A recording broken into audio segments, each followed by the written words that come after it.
Okay, we are live. Hello again, Pat. Chris, cheers, my friend. Thanks for having me on, brother. Let me try and get my coffee cup in the picture there. There we go. My cat mug.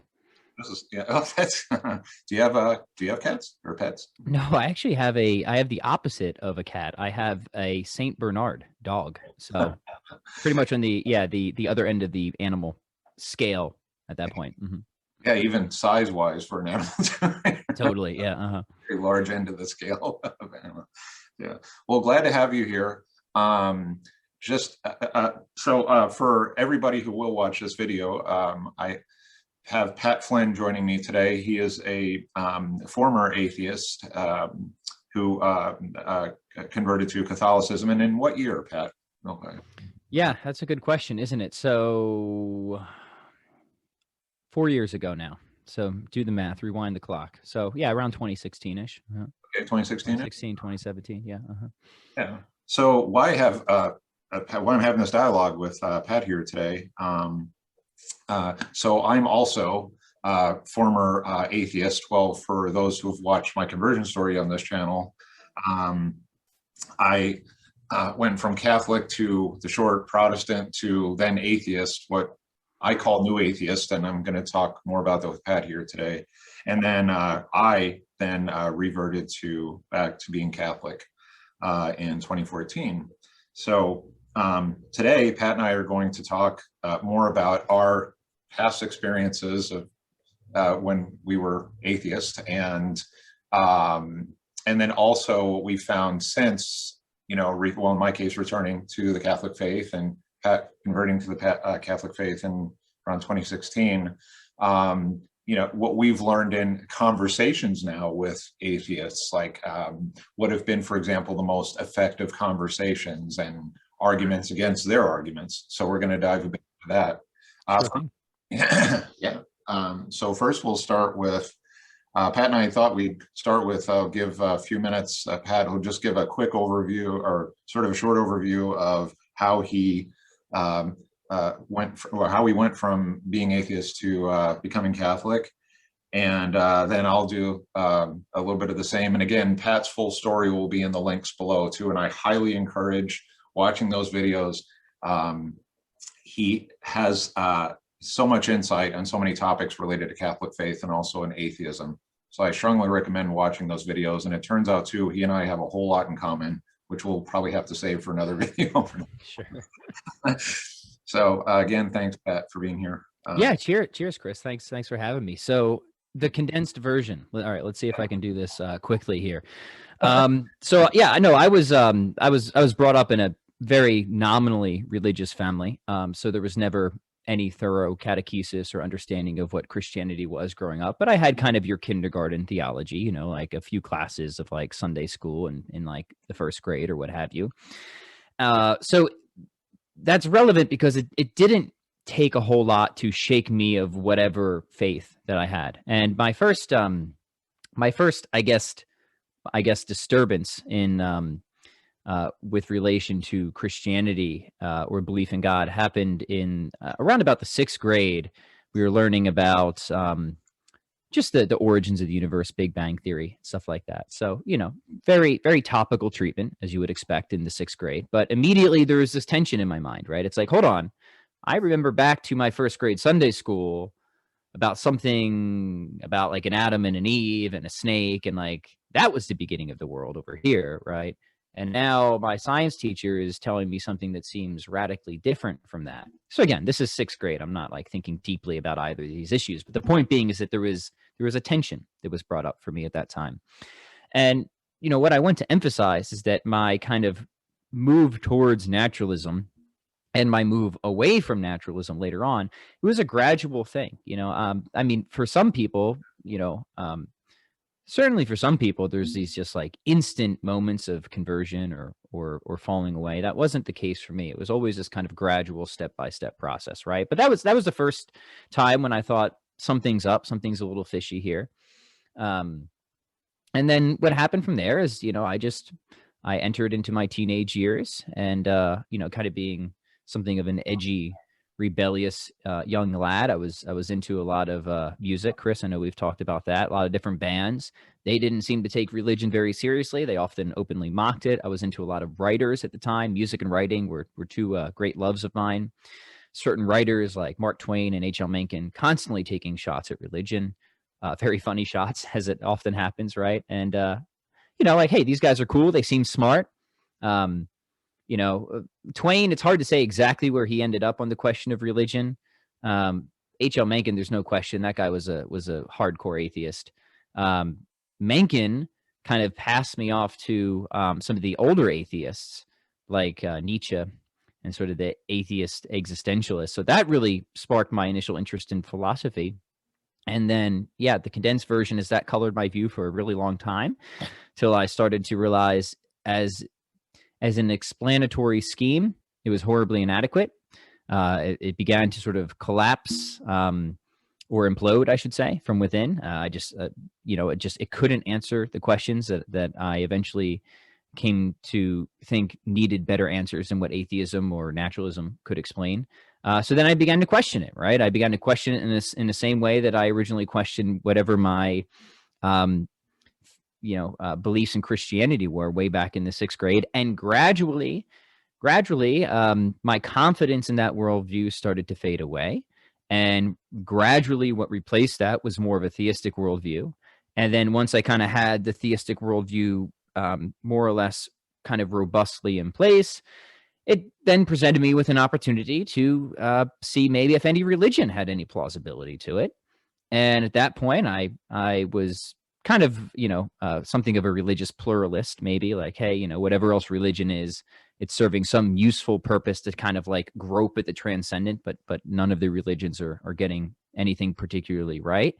Until I decided to investigate the historical claims of Christianity, realized that there was far more of a plausible historical basis to Christianity than I had ever suspected there would be. And, Chris, at that point, it was really just kind of realizing that there's no better explanatory story that could be told than Christianity and particularly Catholicism. That explains all the things that I feel are in need of an explanation. And we can get into what those things are as we move forward. It speaks to the deepest yearnings of the human soul, the human heart. So it just, and it's intellectually rigorous. So I didn't back then, and I don't know how to tell a better explanatory story, metaphysically, ethically, psychologically, than the Catholic faith.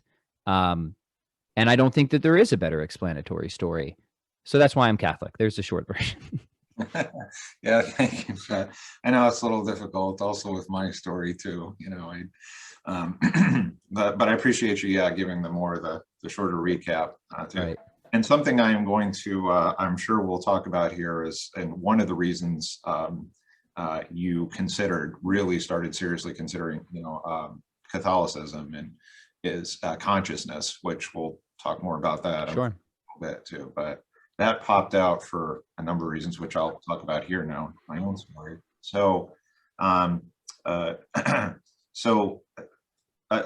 so I know in one video, and when I first learned your story, you'd mentioned that you'd grown up sort of more nominally Catholic. Mm-hmm.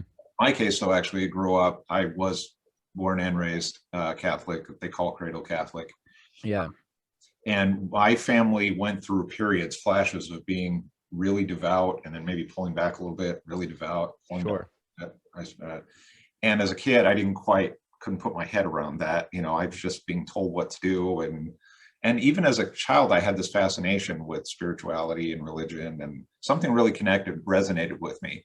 Kind of wonder the same with you. We can dive into that a little bit. Maybe you've had some of our proclivities towards, creative pursuits like music, writing, philosophy, being more sort of maybe sensitive in some way to, the world around us and understanding it, Sure. So that was sort of embedded in me already. But my parents were sort of sometimes in and then out, and back to the point that my mother was on an altar society for some years, and my father was a Eucharistic minister for some years too, and was actually considering maybe becoming a deacon. And so, so it was a big part of our life.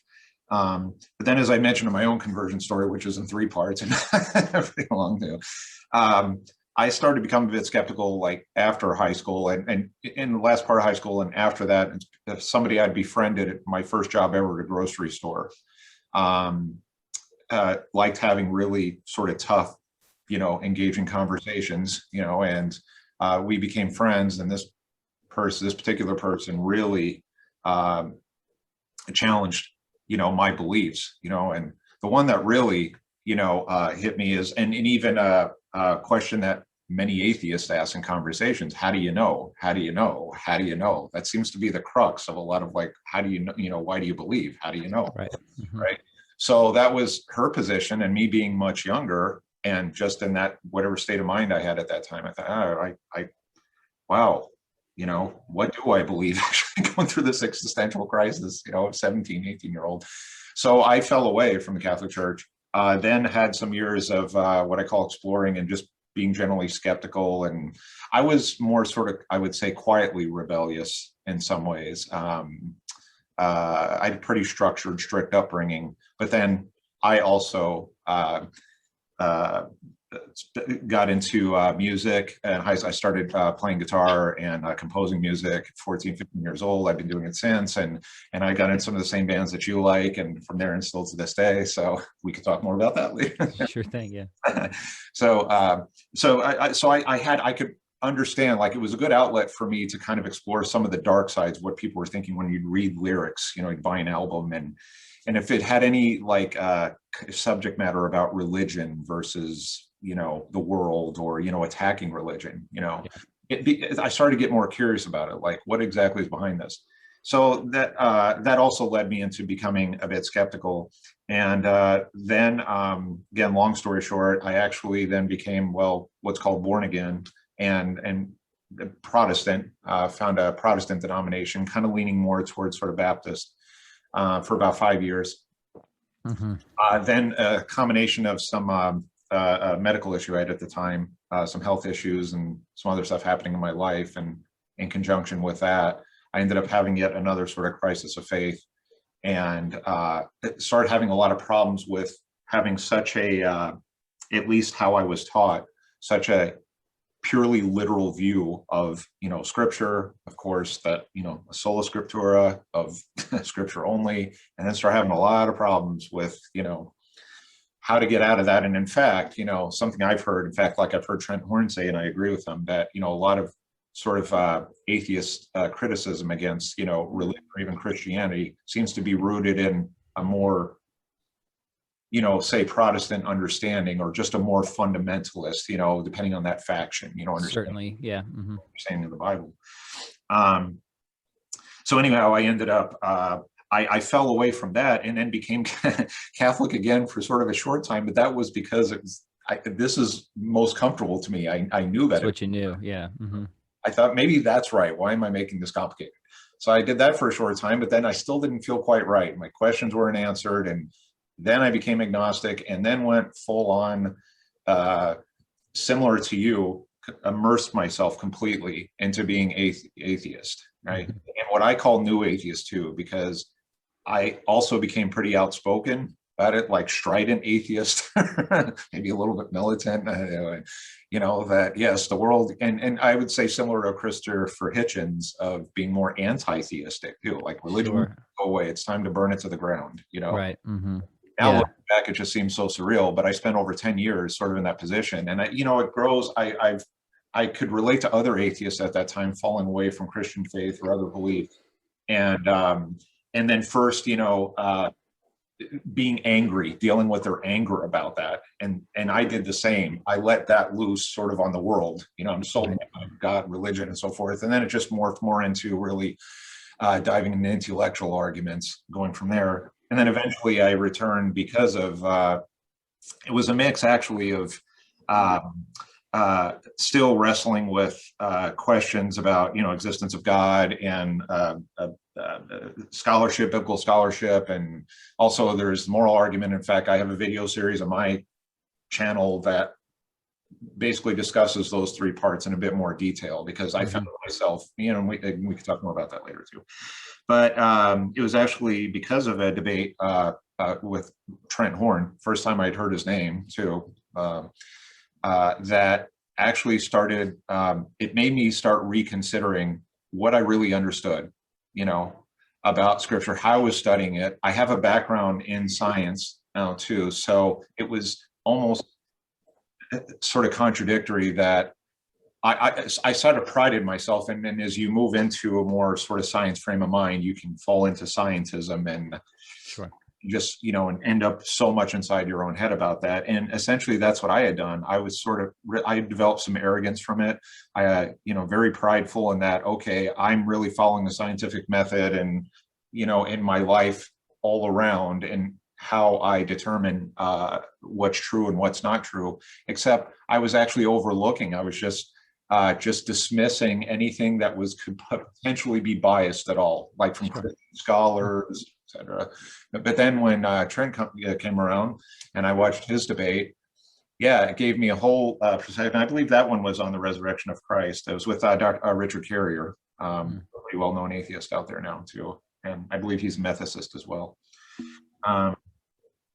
And then that led me to today too, which that's kind of a story in itself. There's some unfolding with that and reformation and growing into where I am here now. I have a background in psychology now, the two masters in psychology, and that's also some of what coincidentally I was going for my master's degree, starting it, and that's also what helped led to this, and including consciousness, also being a big factor for me, and you know, reconsidering my beliefs. So yeah, that's a lot. Yeah, that's cool, Chris. Thanks for sharing that with me, man. That's yeah. I mean, you're a seeker, brother. Yeah, for sure. At the end of the day, right? I just admire anybody who makes truth their target, and you know, I'm confident that if as long as you make that your target, you're gonna, you know, it might be a wandering journey, right? But there's just something highly admirable, and I got to this point myself, right, when I was kind of in my pit of nihilistic despair. I was just, it's a scene that's just etched into my memory. I was in my attic. I had a book in my hand. I don't remember what book it was, but I just, yeah, I kind of gave up on the naturalistic project then and there. I'm like, I don't know what is true, but I'm pretty certain it's not this. And whatever is true, whatever that is, I need to figure that out, or I'm going to throw myself off a bridge. So I made that commitment to myself. Like, whatever it is, I don't care if I like it. I don't care if it's pleasant. And I didn't like naturalism. And I've been very open about that. I was never really comfortable with a naturalistic, atheistic worldview. It just seemed to me like this was just the thing that you know, thinking people believed, right? But obviously, I don't think that that's correct anymore. But I have no hesitation to admit that naturalism was always a deeply uncomfortable worldview for me, precisely because I think it leads to the denial of things that are just extremely obvious and that cannot be coherently denied. And again, we'll get into that. But I set truth as my target, right? Like, that was the thing where whatever that is, I'm going to be open to hearing arguments. And it was a wandering journey for me too. It wasn't just like into one worldview, out and into another. It's just gradual exploratory process, man. So it sounds like we have some similar paths there, man. Yeah, and I admire that in return. Yeah, it's important to be a seeker, knowing that you've referred to yourself as a generalist, and I think that does fit some with that you have this, or want to have this, holistic understanding of anything you investigate. You really want to look at all angles and then come to a conclusion from that, you know, and explore and understand. So you mentioned truth, and yes, I have a couple of pets, and this is I like it, man. It's a much more active scenery than my Mario picture here. It's cool. Yeah, I say, like, with my channel, and because it is a work in progress, so forth, no bones, but it's almost like my videos, rather than having a lot of production and then having the outtakes, it's like I have a combination of them. It's real. I appreciate it. Yeah. So anyway, so let's talk a little bit about truth. Let's start with that.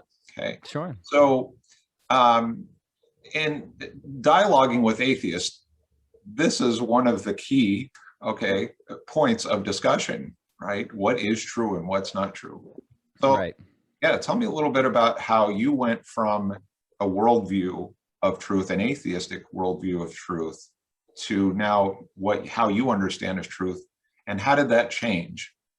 Yeah, it's a good question. Well, in terms of truth, I guess Yeah, I've always been inclined to a correspondence theory of truth, right? And so, just for people who are unfamiliar, there's different, like, what is truth? Says Pontius Pilate, right? Right. The easiest way to put it is truth is telling it like it is, right? It's a conformity of mind to world. That's the simple way of thinking about it that I think is generally correct, even though we could put a million asterisks next to that, right? But that's the way I think about truth.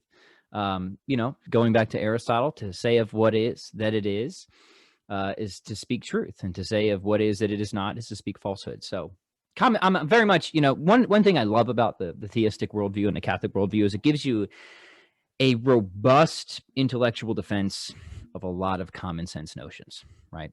Yes. Right. So that's always attractive to me.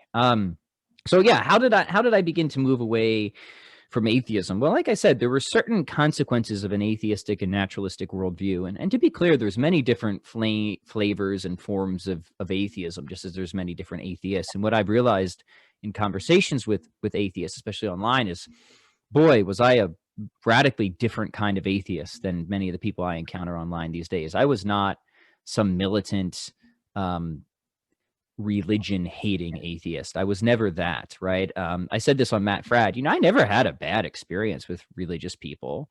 I mean, maybe at some point in my skeptical years, I would have thought that religion was the source of more trouble than I actually think that it is now. But certainly, I wouldn't have been, like a Christopher Hitchens to say that like everything is the fault of religion or everything is the fault of Christianity. That always seemed just palpably ridiculous to me, even as an atheist. So I had no outward animus to religion. I want to be very clear about that. And I think that that's, in a sense, that's significant for my conversion story, because what I've realized, and here I'm doing some armchair psychoanalysis, it's not so, and people are going to get mad about this, but I think it's true. It's not so much that atheists don't think that there's a credible case for Christianity. It's that they don't think Christianity is good. They don't like it. They don't want it to be true. So what I've come to appreciate over time is it's less about the arguments, and I'm a big fan about the arguments, and it's more about a moral apologetic. And I don't mean like moral arguments for God. I mean getting people to see that what you're rejecting actually is a very good and beautiful thing.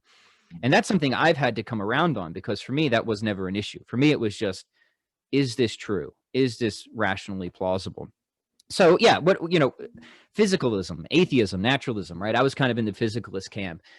The more I kind of drove that project through, and the more I read certain atheists and physicalists, the more I saw them consistently denying things that I don't think can be coherently denied.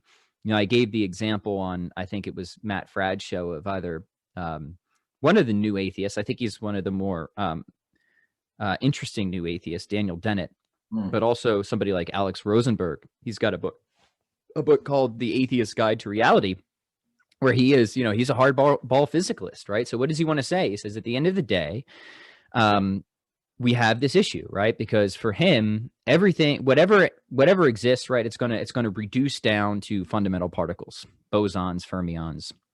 And Rosenberg appreciates something that I appreciated, and that was, it seems like we have a construction problem, right? This is a big issue for me. It seems like we have a construction problem, because if we're going to reduce our ontology, right, of what we can use to explain things down to these sort of physical, simple realities that lack intentionality, lack consciousness, lack teleology, right, shapes and motion, essentially.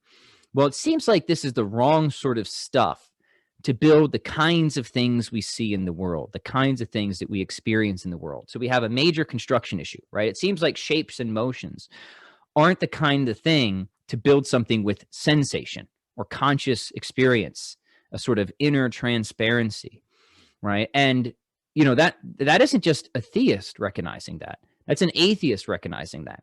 But now here's a divergence, right? So the theist will say, look, your metaphysical project is horribly inadequate. It cannot explain the things we need to explain. Therefore, we need to revise our starting point, right? We need to not be physicalists and reductionists, right? That's what the theist will say. And that's the path I eventually took. Rosenberg, however, says, no. I'm committed to this. And what I'm going to say is the things that we need to explain we're not going to explain them. We're going to explain them away. And we're going to deny that they exist in the first place. So he's what we would call an eliminativist, right? So we're just going to deny that there's consciousness. And more than that, we're going to deny that there's enduring selves. We're going to deny that there's meaning, that there's intentionality, that there's morality, right? Because again, like, how do you get a binding moral structure in the world if all you're working with are shapes in motion, to just put it casually, right? It seems, again, like we have a construction problem, in the same sense that I would never be able to construct a purple tower from purely white Lego blocks, right? It doesn't matter how many blocks I have, finite, infinite, doesn't matter how complex I get with my arrangement. There's a qualitative chasm here that I cannot in principle traverse with the materials on hand. And what I'm suggesting, and what people like Rosenberg also realize, is that we have the same issue here. Like, if we're starting with something that is fundamentally amoral, not possessed of any type of awareness, consciousness, intentionality, teleology, then we have the same issue, right? How are we ever going to stack or arrange these realities to essentially flip over into what really seems like their perfect qualitative inverse, which is, for consciousness anyways, a rather simple reality that is intentional, that is directed at its object, right? We have this sort of like perfect inversion. And the reason I point to Rosenberg is not because he's representative of atheism overall. Many atheists disagree with him. Is I think he's consistent in a way that's admirable with the starting point that should give you reason to go back and reject the starting point rather than bite the types of bullets that Rosenberg bites, which ultimately is self-defeating, right? Because if you're going to deny the types of things that Rosenberg denies, you're going to lose any basis you have for even getting the evidence or arguments on the table to reach those conclusions in the first place. Like, you need conscious reasoning, enduring selves, to even get the evidence on the table that could in any way possibly be used to infer the types of things that Rosenberg is proposing. So even for him, we're going to have a massive problem of self-defeat and justification. Now, again, some people are just willing to bite that bullet, but me personally, I was encountering these types of difficulties, not exactly parallel with what Rosenberg is saying. But I just use him as just an illustration. And these difficulties caused me to seriously want to reconsider my entire worldview. And so, to be clear, it wasn't arguments for God initially, or it wasn't somebody evangelizing me that made me want to reconsider and eventually leave atheism. It was trying to push through and work out the different metaphysical options within atheism itself, which I eventually realized were just horribly inadequate. They weren't going to do the job. That led me to then considering alternatives that eventually then led me to becoming a theist and a Catholic. Does that answer your question at all? I'm not sure. Yeah, absolutely, it does. Yeah. Well, this is partly why I was looking forward to this conversation, because I can appreciate. There's probably maybe a little biased in that I can relate to you in many ways, but I appreciate your perspective and this great way of being able to articulate something, but make a clear point with that. So thank you for that. Yeah. Let's go back to something you'd mentioned, and I have a thought about this. Mention that, for example, the atheists, right? Like, if you hear that some of the common arguments are that they need proof, the existence of God, or religion, understanding, its claims and why they should believe them. Then, as you mentioned, there's already this inherent bias that they have a problem with Christianity, right? That Christianity is bad, okay? And it's there, right? And it appears to be there, right? For many. So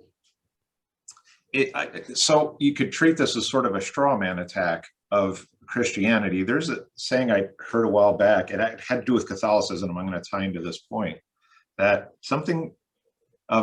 there are not 100 people who dislike Catholicism, but there are 1 million people who dislike what they think Catholicism is. Mm-hmm. I think that can tie into just Christianity in general, right? And also why I ended up, where here I am now as a Catholic as well, too. So I found. Oh yeah, totally. Yeah, I think that quote's from Fulton Sheen, by the way. Yeah, is it? Oh, Yeah, I excellent. think so. I could be wrong, but that's Yeah. mhm. Yeah, I'll have to look that up here after too. To make sure I'm quoting that right. Yeah. But same thing with um, would, and to your points, explaining the nature of, or understanding the nature of truth, or even as what was the again that person's name, the who has the atheist perspective, or the one that at least you. Yes, Dr. Alex Rosenberg. And it's a very interesting book. I would recommend it. I disagree with it, but he's not a dumb guy. And I want to emphasize that. So I disagree with him substantially, but this is, he's a professional philosopher. He's a good thinker. Mm-hmm. Yes, yes. Okay. So going back to the point of, again, actually going in, and this is what can be a bit sort of ironic too, is that you may have, and also to your point earlier, yes, there are sort of different flavors of atheism, or how an atheist may define what atheism means. Yeah. But clearly, yes, some people have an agenda or have some problem, just some bias, right? Like, again, Christianity is bad. Now they've built in, like, for example, like I've heard some of the more, well-known atheists out there say that, yes, even if you proved that God exists, and if you prove that the Christian God exists, it doesn't mean that, okay, that person then would still like accept it, convert it, because now they have this whole moral problem with the Bible, which that in itself, again, too, is, I'll go back to that quote. It's like, you have a lot of people who, if you understand the core message of, Christian belief, okay, that you find that a lot of the attacks are, based on, and this happens to all of us, because I went through this right too as a seeker, and we all do, of, attacking ideas that simply aren't part of the belief, Right. are not really at the core what the belief means, and the moral argument, and the morality of the Bible, and, especially the Old Testament. And, of course, there's a lot of criticism out there about that, because there's constantly this, well, God's just, this just evil tyrant who's just condoning killing and murder and, rape and so forth too. But this is, and part of why I wanted to have you on here too, is, for example, like when I've watched on EWTN, The Journey Home, and some, conversion stories from somebody who was an atheist too, and then converted to Catholicism. And this is nothing against some of their stories. Everybody has a different story, and that's fine. I just haven't met many, for example, former atheists who were more immersed into being, atheists, and really going on that seeking journey and understanding, and really criticize, going deep into your criticism against, religion, spirituality, or even understanding atheism, and becoming, like, for example, someone like myself, being more strident, militant, Right.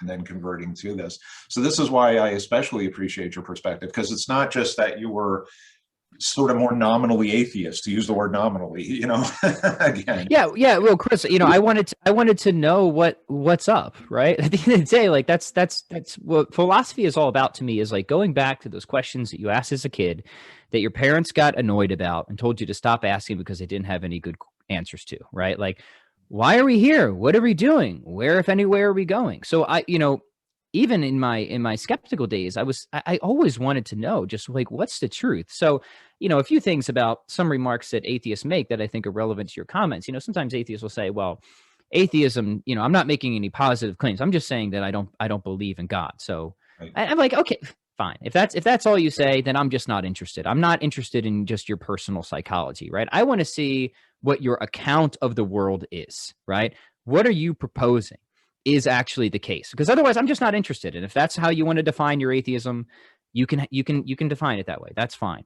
I want to see what your metaphysics looks like. I want to see what your ethics looks like, because these are the things that matter to me. And these are the things that I want to get straightened out. And it was going through the different systematic accounts that atheists have offered, right, of how to think metaphysically about the world, that I found horribly inadequate, right? And of course, the common theme there is that whatever those accounts are, they're not going to have God or anything like God in those accounts, right? Now, Now, at some point, there's certain atheistic proposals that I just call like theism light. Like once we're bordering on like an atheistic Platonism or Aristotelian, I'm like, come on, guys, like let's just finish the project here, right? And put God in place, because I think in order to really complete those accounts, like an Aristotelian account, which I'm a pretty thoroughgoing Aristotelian, we're going to need God as the sort of explanatory first principle for why we have essences and teleology and all that stuff. So once I see like atheists like bringing all this stuff back in to help make sense of the world, I'm like you really are just pretty much there at theism. And you have many atheists that admit as such, and then they'll say, well, the reason I don't go all the way to theism is because of the problem of evil or something like that. And then it's okay. Well, at least now we have a good something we can like specifically focus on and try and work out, because we're pretty much on the same page otherwise. And so I call those accounts, I just call them theism light in a sense, because it's like we just got like one small little move to make at that point. And honestly, once I started seeing these things as being essentially undeniable, like an generally Aristotelian way of looking at the world with essentialism and teleology, that really to me only makes sense if you have God kind of on the scene, if you will. We can come back to all that, but the point is, yeah, there's so it's like, well, what is your account? And let's examine it. Let's go through it. And atheists have different account. I talked about Alex Rosenberg's account. Some atheists, they're of how they think about reality. Some of them are pretty Humean. Others are not Humean. Some might say things like, okay, well, whatever else fundamental reality is, it's going to be necessary, and it's going to be simple, and it's going to be physical, but it isn't going to be God. And it's okay. Well, let's unpack that. Let's work through what that looks like. And I'll argue why I don't think that's going to be tenable. Or other atheists will say, okay, everything needs a cause except for the first thing, right? Whatever the first thing was, that can be without a cause, and everything else needs a cause. And then we can argue about that, and I'll say why I think that's horribly inadequate too, right? So the point I'm saying is that, like, for the atheists who actually think about this stuff, and they're not just like your babyish online atheist, right? Yeah. There's who just say, I just lack a belief in God. If that's what you mean, I don't mean to be rude, but I'm just not interested in that. Like, your personal psychology, like, cool, bro, that's fine. But I want to go deeper. Like, what do you believe? What is your account? And if you're not interested in that stuff, then to me, you're just not an interesting person. And if you are interested in that stuff, awesome. Let's have a talk about that, and let's work through it and see if we can have productive conversation. And yeah, within atheism, there's just many different accounts. And I think people don't realize that. But same thing with theism, right? Like, there isn't just like a theist and they just believe this one thing. Even within Christianity, it's not like there's just a Christian, right? And they all believe the same things. No, so it's the same thing. Like, at the end of the day, what are you going to do? You're just going to have to roll up your sleeves, and you're going to have to do the work and look through the different accounts. And maybe it doesn't mean you have to like look through and work out every single account either. This is a mistake. Somebody said this on my channel the other day, like, how do you know that Catholicism is true? Have you examined every single religion and found it false? And the answer there is no, right? In the same sense that, like, you don't need to examine every single competitive model for, say, the theory of general relativity. The reason people, believe that theory is because it's so enormously successful in what it can explain and predict, that there's just that it becomes very reasonable to accept that without having to disprove any possible competitor for it, right? And for me, the evidence in favor of Catholicism and how successful it is at explaining the things that need to be explained and predicting the things that we would expect if Catholicism were true is so powerful that I find it just extremely convincing, that I don't feel the need to go through and disprove every possible alternative to it, right? It becomes reasonable to accept in virtue of itself. And also, I've worked through enough other accounts to see that I think that they're not plausible. But Catholicism would also say that we don't have to think that every other account is completely wrong either, right? That there can be truth in other accounts. The Catholic really just says that, this is God's church. God really, the word really did become flesh. He left us with a church that he providentially guides as the primary means for distributing grace to us, through the sacraments, and that it is indefectible in its essential teachings on faith and morals, right? Very distinct claims. And I think the evidence to back up those claims is extremely rationally plausible, and it's good, right? And it's so good that as soon as it even becomes moderately plausible to me, I'm attracted to it. Now, I think it's more than moderately plausible, but even if it were just moderately plausible, the fact that I think that it's so good and explain things so well, both intellectually and at the level of the heart, that I would still accept it, right? Even if I thought it was like less plausible than I actually do, right? Like you could even lower it for me and I would still accept it because I just think it's that good on so many different levels in the way that other alternatives aren't. So sorry, I just kind of dumped a whole bunch out there, but That's, I like it. It's all right. yeah. So a couple of comments and a question. The first is, I agree with you, a point you made earlier about, because there are different degrees of atheists, and if similar to, we talked a little about this earlier, similar to, say, an atheist dialoguing with, say, a Christian in this case. Okay, I could say believer because they do dialogue with other faith traditions. We'll just, stick with Christianity, or just obviously for the purpose of this conversation.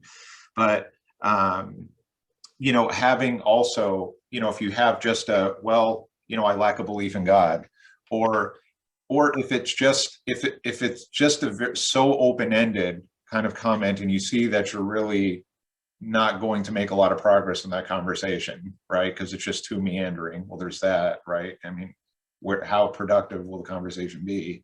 Okay, but then having atheists having their own sort of conversation stoppers, because of that. And to your other point, one of your other points, yeah, is this person really wanting to dig down deep to get answers, or is this person just that person, it's within their right, to however they want to think or believe, according to that. But it's a good point about when to engage, because something, we learn as Catholic Christians is, we're here to, well, we teach our faith, or if you have some capacity to do that, and share, right? And you'd hope that people want to explore, right, our belief and even embrace it, but we're not here to, even we call, we've heard about a new evangelization, right? And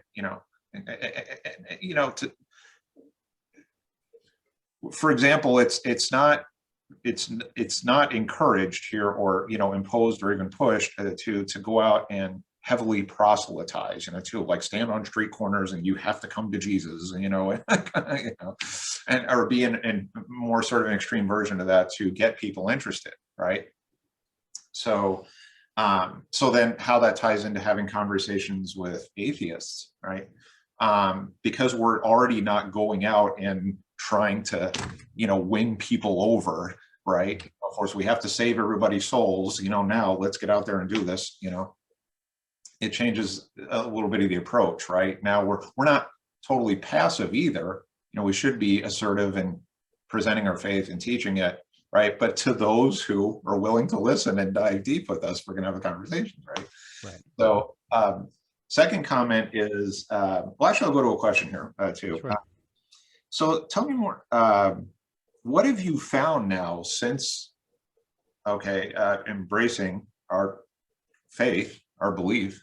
Okay, what have you found have been, what are a few of the more challenging arguments you've received in dialoguing with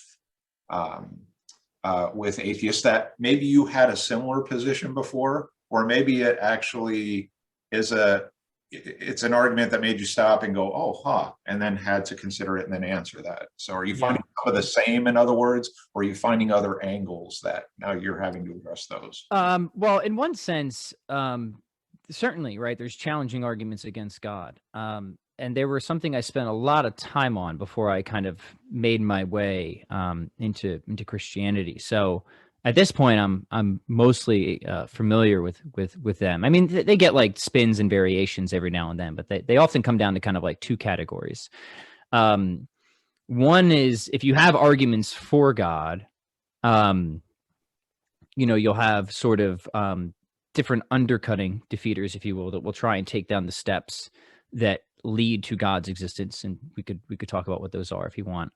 And then you have other rebutting defeaters that try to argue that the conclusion that God exists is somehow absurd or incoherent or contradictory.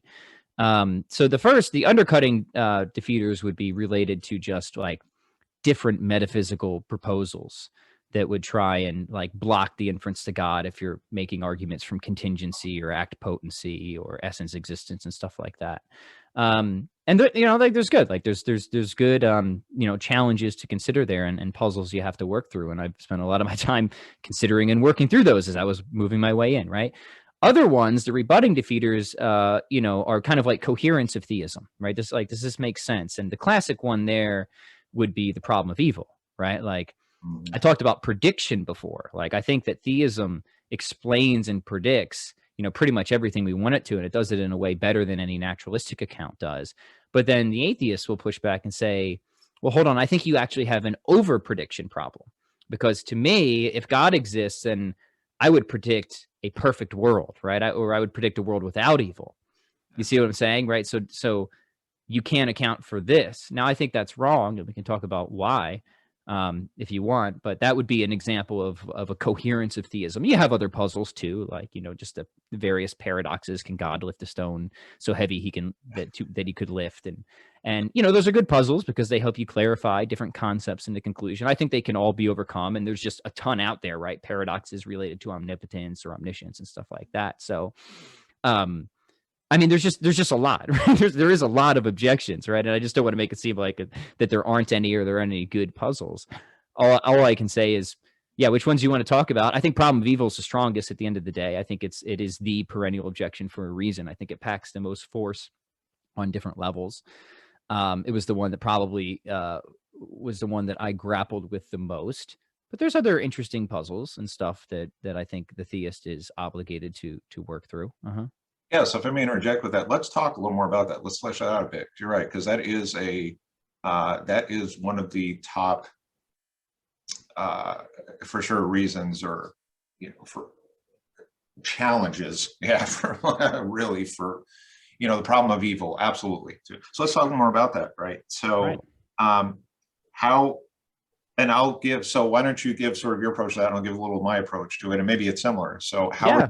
Approaching that now, what have you found has been the most effective in answering? Yeah, this is something I've obviously meditated on a fair amount. And what I want to say, there's different problems of evil, right? So atheists present it in different ways. You've got like strong form logical problems of evil, going back to the kind of Epicurean paradox. If God is all powerful, he can create any world he wants. If God is all good, then God would create a world without suffering and evil. So, well, just take a look around, buddy. Doesn't seem like that's the world, right? So that's so it's saying that there's like the logical problem of evil is a very strong claim because it's saying there's an outright contradiction somewhere in there, right? As Mackey would say, it seems like there's a contradiction in there somewhere. Maybe we don't spell it out explicitly. But it seems like there's a contradiction in there, which is a very strong claim.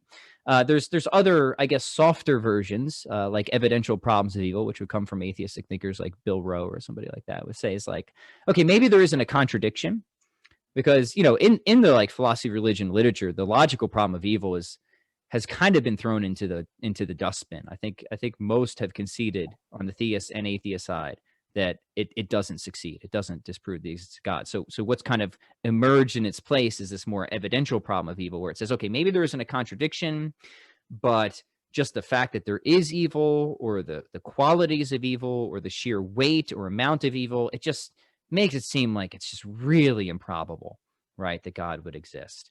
So maybe you're free from contradiction, theists, but this just seems to lower your probability significantly or so much that we should reject the hypothesis outright. So I'm just sharing like the table of options of the way that the problem of evil is sometimes presented, right? And my kind of catch-all to that is this. What I want to say about the problem of evil is that it's only superficially in tension with theism, and that the problem of evil, when properly and substantially considered, actually is better explained and counts as evidence towards theism and away from atheism. And the reason I want to say that is this. Evil itself is contingent upon other things that stand in need of an explanation.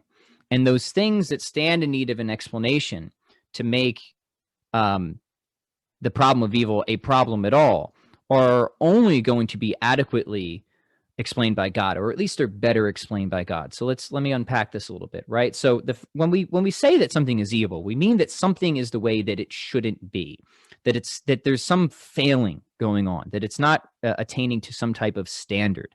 So within the problem of evil, we need some type of moral standard to even make sense of the judgment, right? Otherwise, it's not a problem to begin with, right? It's like, well, maybe I don't like it, but who cares? What's wrong with you not liking something? So we need a moral standard, right? That's one thing we're going to need to make sense of the problem of evil. We're also going to need conscious beings capable of rational reflection and to have conversations like we're having, right?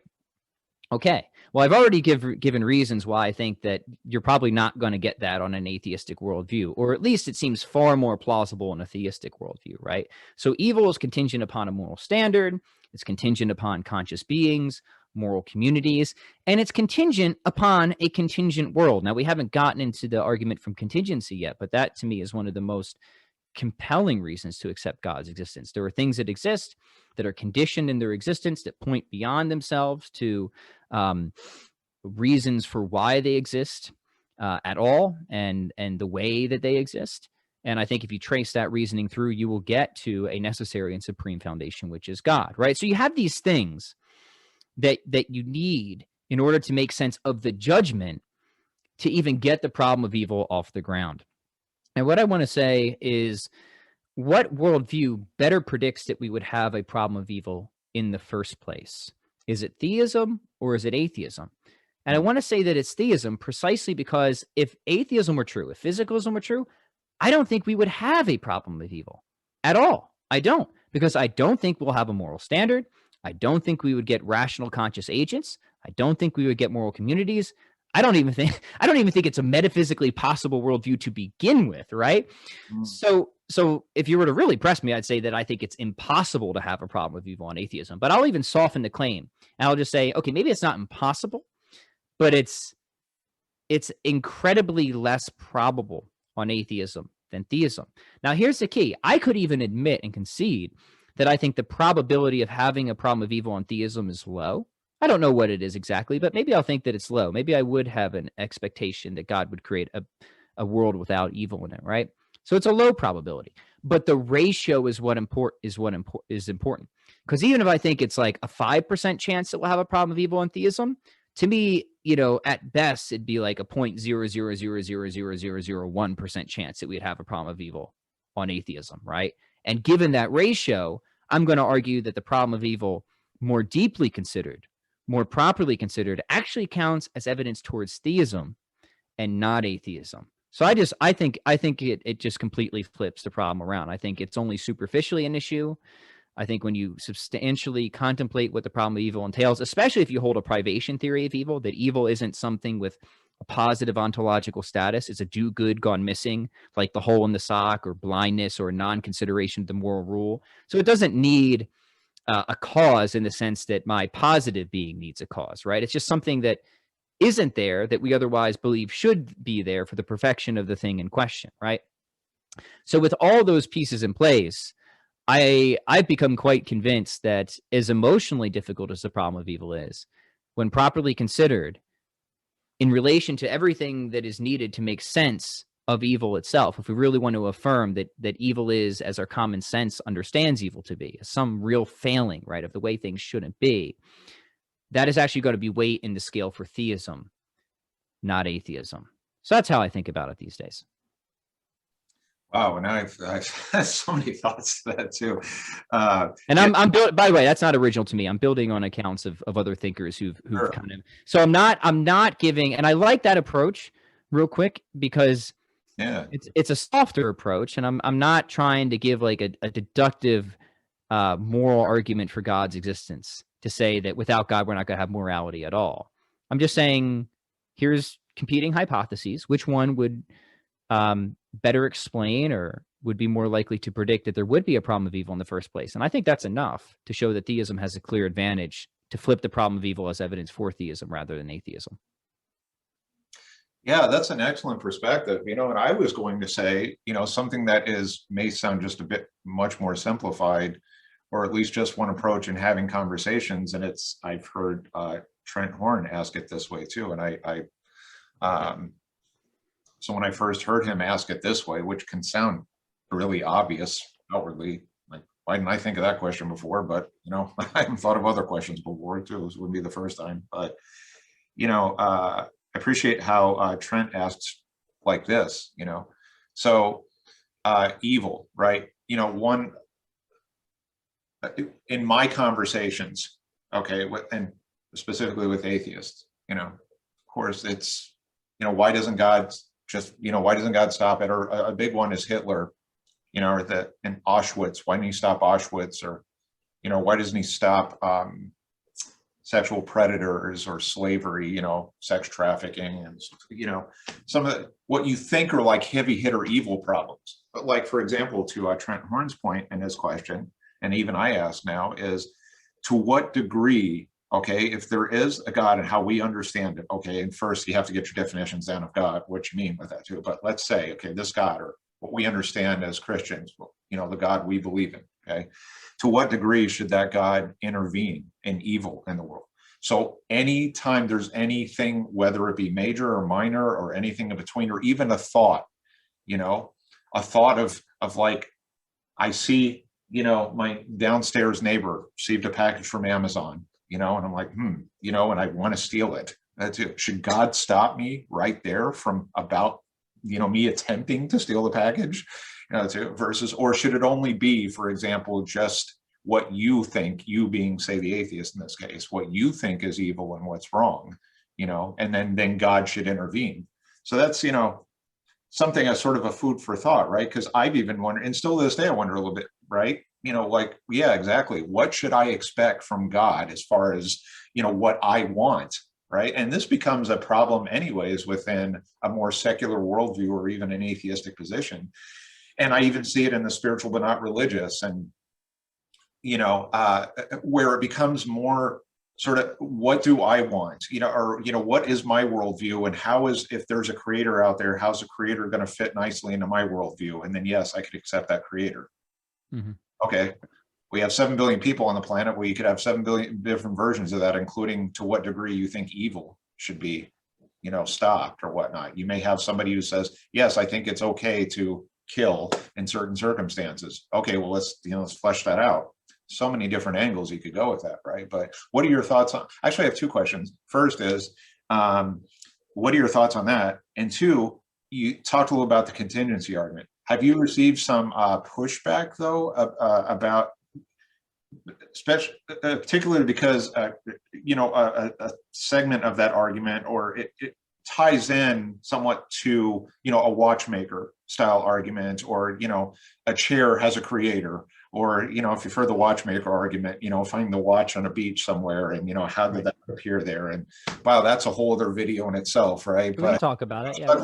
Let's start with the first one, what you think about that approach to the problem of evil talking about. And then the second, talk a little more about that, again, contingency, like how you get around from it just not being the watchmaker argument. Yeah. Well, yeah, these are good questions. I think we can actually tie them together. So, procedure is important, right? And if you think you have metaphysical demonstrations in place for God's existence, and then you kind of unpack what it would be to be God, right? Which is, I'm a classical theist, right? So I think that God is, eternal, immaterial, immutable, absolutely simple, omnipotent, omniscient, so on and so forth, right? Might God have God-sized reasons for things that we don't quite comprehend or understand? Well, yeah, right? So might God have reasons for allowing this particular suffering or that amount of suffering that I don't comprehend in my finite, restricted mode of existence? Well, yeah, that actually isn't horribly surprising, right? So the idea of, like, my friend Josh Rasmussen calls them mysterious evils where we don't quite see what the point of it could be, right? Now atheists will sometimes call them gratuitous evils, but I think that's question begging, right? Because it assumes that there couldn't be some good brought out of them eventually somehow, which shouldn't be surprising to us because we are not the providential governor of everything else that is in existence, right? Like we're just like one small dot on a very large masterpiece. We don't know how everything connects, how everything plays out. So again, I think even if you're going to posit what you did, mysterious evils, like it's mysterious why that horrendous thing happen, no doubt. Like, I don't know. Like, there's some evils, right, where we think, oh, even on our own lives, like, I'm actually glad that happened because I'm better off because of it, which shows that like greater goods can come out of bad things, which is, of course, that goes back at least to Augustine, right? That the God is so omnipotent, right, that he can bring good out of even the worst that we do, right? And sometimes we can see that in our own lives. But sometimes, and I think it's important that we admit this, we can't. We don't know. We just don't know. However, if we have independent reasons to believe in God, and if we have independent reasons to believe that God is all good, then we can trust that God has reasons, even if we don't know what those reasons are. You see the difference there, right? So I can see that God has reasons, even if I can't see what those reasons are. And that's important. And here's another thing, not seeing what the reasons are for any particular evil or any amount of evil doesn't mean that I see that there are no reasons for it, right? Another important point, right? So for the atheist to be able to even get the problem of evil through, they would really have to be omniscient, right? They would have to like assume God's psychology, if you will, and be able to say, aha, there are no reasons, see? Right? And they're never going to have that sort of epistemic access, right? And so there's a symmetry breaker, I want to say, is that the problem of evil is not a philosophical objection to God. It is a theological mystery when properly considered in relation to the other reasons that we have for God's existence, which I think are quite demonstrative, right? And you brought up the contingency argument. Now, you related it to the watchmaker argument, which, probably is most famous because of William Paley, and that's more of a design argument. Yeah, Now, more kind of. I'm sorry, just to clarify, it can morph into that. Sorry for clarification on that. right, and I will certainly say that I think Paley's argumentation is far more rigorous and worthy of serious consideration than many of the new atheists would make it seem. Okay. But that is certainly not an argument that I've personally defended either in any of my writings.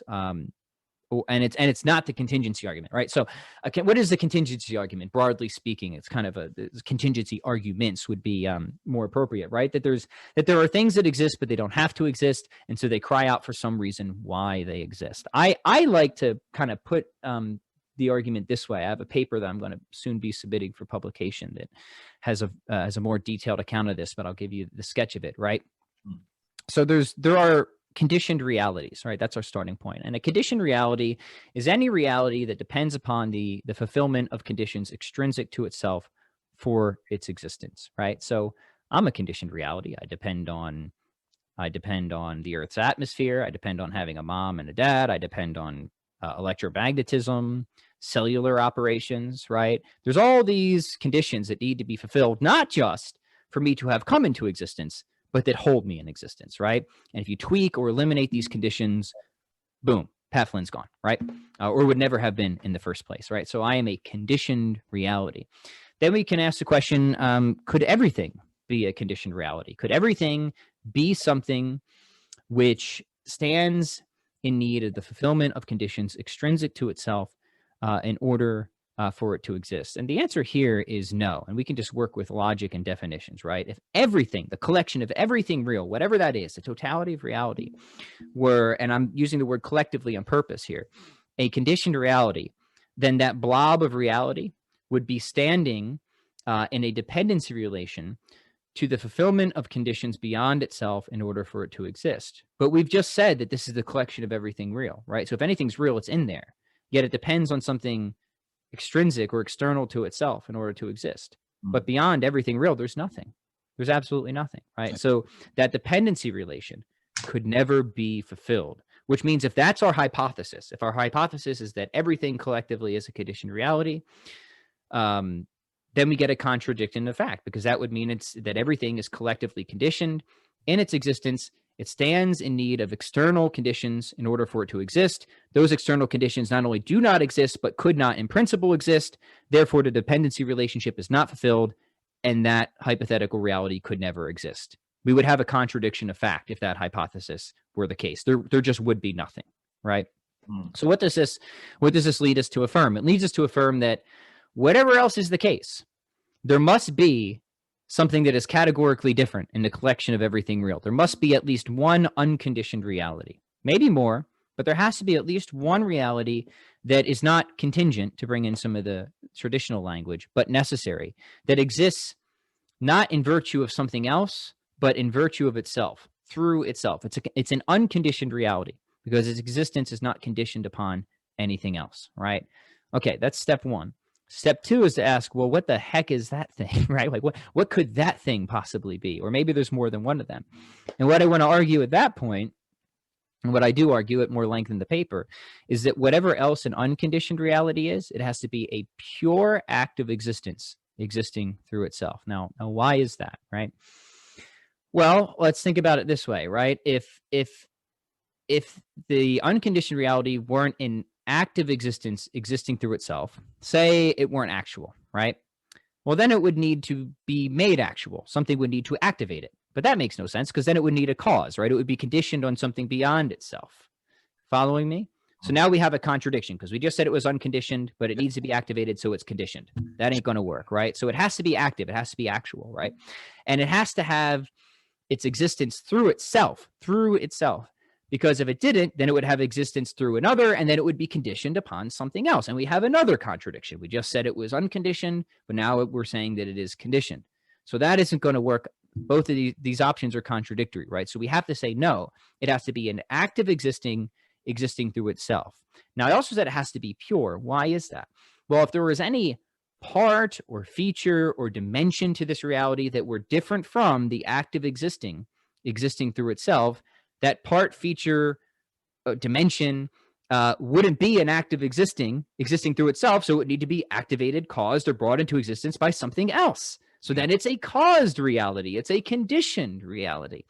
And the reason this is important is it shows that whatever else this fundamental reality is, it is not susceptible to multiplication or differentiating features, right? We can't get anything about it that isn't part of it. It's a pure active existence existing through itself. So that means it's one and only one. It's in principle one. It is utterly unique. And this is drawing insights from St. Thomas's famous De Ente argument. I'm just putting it in a slightly different form. So whatever else this reality is, it's going to be a pure active existing through itself. Once you have pure actuality, you can just run the traditional Thomistic analysis and say whatever is purely actual is going to be omnipotent, omniscient, eternal, immutable, all these different things. We can go through each of those divine attributes if you want and see how you get all of those from pure actuality, but also utterly simple, right? Because it's a pure active existence existing through itself. It's going to be uncomposed. It's going to be an absolutely simple being. And because it's pure actuality and has no potentiality, no higher degree of perfection that it could reach, it's going to be immutable. Because it is the unconditioned reality, which ultimately fulfills the conditions of everything else that exists. It's omnipotent, right? Everything else stands in a dependency relation upon it, any actual reality and any possible reality. It stands in a dependency relation upon nothing. And then for intellect, right? We live in a world with intelligible forms. Whatever is in the cause, whatever is in the effect, must in some way be in its total cause. But this reality is immaterial because it's purely actual. All material beings have potentialities, right? They could be here versus there, this shape versus that shape, broken down. So it's not going to be material. So the only way that the forms can exist in the cause must be in some way analogous to knowledge, right? As the essences of things are contained in the intellect. So they're contained in an immaterial way. So God knows, right? He's an intellectual cause of things. And in virtue of that, we can start to extract omniscience, right? So the key moves to this argument that I'm making, I'm just giving the general sketch here, is that there has to be one unconditioned reality. That unconditioned reality can only be a pure active existence existing through itself. And once you have pure actuality on the scene, you're going to be able to unload the full suite of the traditional divine attributes and have the full classical theistic project in there. And nowhere in that argument are we making reference to things being complex or in need of somebody who can arrange different parts. Again, those are different arguments. I don't think that they're junk, but the contingency argument and the argument that I'm developing is just a separate category of argument than the whole class of design arguments. Now, if you think that argument's good, right, then we can also say that God is perfectly good. Now, why would we say perfectly good? Well, if goodness is sort of the actualization of a potential, right? So it's good for me to know things because I'm a human being, right? And I'm a rational animal. And so it's within, sort of my nature is perfected by coming to know the truth about things, right? So I stand in sort of I stand in potential to know things, and it's good for me to know things that because that perfects me as the kind of being that I am, right? I acquire a higher degree of perfection and actuality the more I come to know, and this is very common sense. Like almost nobody, even the most ardent atheist, would deny that it's good to know things, right? And this worldview, this metaphysical worldview, gives us a robust account of why that is, because it's actualizing something that is relevant to our nature or essence as a rational animal that really perfects us as the kinds of being that we are. Now, if we have convertibility principles here, as I believe we do, between goodness and being, right? I increase in my actuality. God is purely actual. He's purely and fully actual. That means he is the highest degree of goodness. He is just pure goodness itself, right? Now that's his goodness is an analogical goodness because he doesn't have a human nature. So God is we can say that God is really good. But it's going to be similarity and difference, right? The way we use the principle of analogy and metaphysical reasoning. But nevertheless, we can say that God is perfectly good, given the sort of metaphysical project we're after. So God not only exists, but God is perfectly good. Okay, now we live in a world where there's evil and suffering, but God exists and he's perfectly good. What can I infer from that? God must have reasons. God must have morally sufficient reasons for why there is evil and suffering in the world. And I could be confident in that, given what I already know, based on any number of these types of arguments you want to give. And we could just leave it at that and just say, look, I know that God exists. I know that God is all good. I know that there's a lot of suffering and evil in the world. I don't know why God allows it in this instance or that instance. I know I should do something about it. And that's the more important question to me these days. What am I going to do about it? What should I do to try and combat evil in this world? But I know that God has his reasons, and I know whatever those reasons are, even if I don't have access to them, they're good reasons, and I can trust in that. So that's how I would start to link those two issues together. Mm-hmm. Yeah, and so a couple of comments. One may be repeating some of what you've already explained, just in a slightly different way too. But and to sort of boil some of this down to just a similar point we're making about the nature of God and God being, for example, some of the arguments still, and even as you broke down very astutely, explaining, the contingency arguments and things of being versus non-being and cause and effect, and so forth, that we understand as God as being itself, right? As you mentioned, as goodness itself.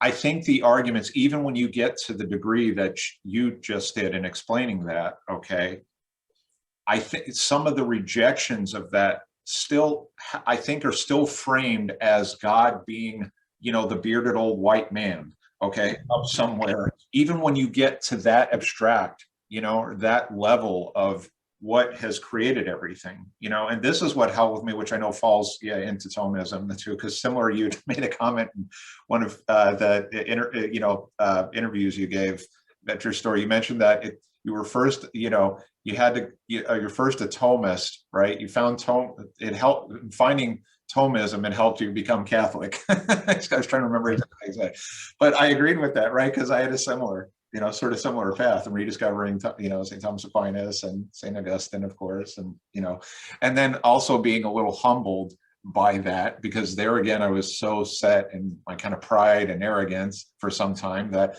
wow, everything as an atheist right now, all these, I thought, really great, mic drop, really sock it to them kind of arguments. The flying spaghetti monster type of stuff. Right? Or basically there have been people, at least we know, and according to, what we understand is within the history of the Catholic Church, for at least the last couple of thousand years, have been people asking all the same questions and agonizing over the same, even to the detail, philosophical detail that we do, because clearly philosophies were built out of that, right? And, you know, and now we're having these conversations. So I found like, wow, nothing I'm really, any angle I'm taking, okay, and sure, there are a whole lot of other people out there and thinkers, so they've, you know, they've addressed these other angles, but I thought, wow, nothing I'm really thinking or really challenging or that I've, you know, found as a position that I want to hold and being an atheist. None of it's original. First, that was one. And most of it's stupid. I mean, smart atheists don't talk about flying spaghetti monsters. There's Right, a reason exactly. you don't find the flying spaghetti Yeah, monster in the journals, right? Because it's right. just some like Or popular. the It's, you Bigfoot know, argument, you yeah, know. you find it in like the backwoods of various internet forums, but it's not. I want to give the atheist credit here. Like that is not representative of what I would consider more robust intellectual forms of atheism. And it's an embarrassment to the atheist community, those types of objections. So if you are an atheist and you're using that stuff, you should really cut it out because it's just nonsense. No, Yes. but no, yeah. Mm-hmm. Yeah, oh, sorry. Just say, yeah. So other point, yeah, and I agree with you there. But it's something it helped me at least reconcile, like including the problem of evil and some of what you've already explained with that in our walk here, okay, in this life, of God. You know, when I separated that, okay, yeah, if God is being itself, existence itself, of goodness itself, you know, not just that I automatically leapt to, okay, then God has a good reason. Just only, you know, I've even struggled still to stay a little bit of how I'm going to qualify a good reason, you know, because I'm not God, I'm not omniscient, I'm not omnipotent, right? Exactly. You know, I'm not, obviously, I'm not God. So, but if I trust that God is all, encompasses all of that, is that definition, right? Then I'm not living according to, again, somebody, as I've heard the analogy used, and this includes creation and all that encompasses that, of God, you know, on a pool table, just sort of hitting a cue ball, okay, right? And then, you know, and then of course, kind of Yeah. Better to think of God as the pool yeah, table that holds all that up simultaneously. exactly right. And then also that, you know, and then this idea then that he's going and sort of just tweaking things here and there and adjusting, or even how he, you know, interfaces with the world and evil and so forth. It just, and wow, there's so much we could dive so deep in just that, those, you know, portions of the conversation, because yeah, you end up down all these kind of proverbial rabbit holes of like, at some point you have to decide. And this is what I found, because I was going to jump to this next couple other Sure. Mm-hmm. next topics. It's this bothered me for some time. You know, it's not that I expect to sort of win everyone over, okay, and you know, sharing our faith and you know if they'll embrace it or not. But you do reach a point where if the argument just isn't going to go anywhere, or you know, if it's just a conversation stopper, okay, or if it's just that you've presented, okay, like similar to what happened I mentioned before we started recording this conversation, debate between Trent Horn and Matt Dillahunty on the resurrection, if it's reasonable to believe in the resurrection of Christ.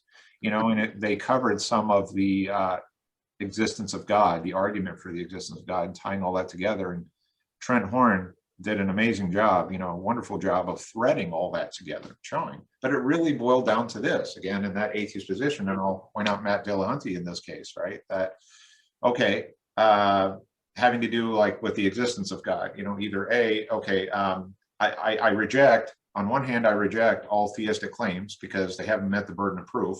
Okay. But then when you're asked, what would that burden of proof look like? I'm not really sure what that would look like. What do you do after that? You know what I mean? And trying to get anywhere else with that conversation. Right. Yeah. Yeah. That's a really good point. It's hard to take a position seriously if the person who holds that position doesn't have or admit to having at least some threshold that could be crossed that would challenge them or cause them to reconsider their worldview. And I've been asked this many times, like, you know, people have said, hey, Pat, what's something that would get you to reconsider the Catholic faith? And here's something, right? Say that there's a Vatican III and the church in her, you know, full authority declares we no longer believe in the Trinity or the incarnation. Done. Done. We have falsified the Catholic claim of indefectibility on essential teachings of faith and morals. And I would, at that point, I would put my hands up and say, I was wrong. That's it. There is a clear cut, something that would be very obvious, something that if Catholicism weren't true, it's not implausible to think that something like that could happen, right? Now, Catholicism is true, and there's a reason that hasn't happened, right? Because God doesn't let his church defect on matters of faith and morals, even very difficult ones like the Trinity, which is very hard to wrap our heads around. In some sense, it would have been easier for the church to not hold to teachings that are so conceptually difficult. But the reason the church holds to those teachings is because they're true, and that's what the church is there for.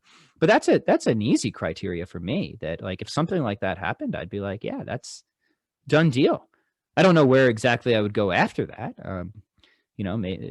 Maybe just be like a broad Neoplatonist or something like that. Go back to religious. I certainly wouldn't go back to being a naturalist.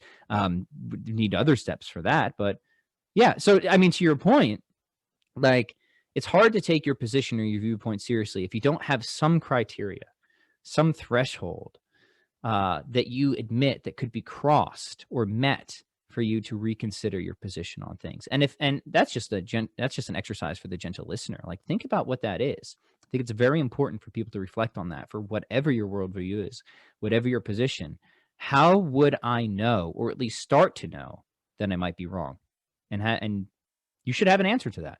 Mm-hmm.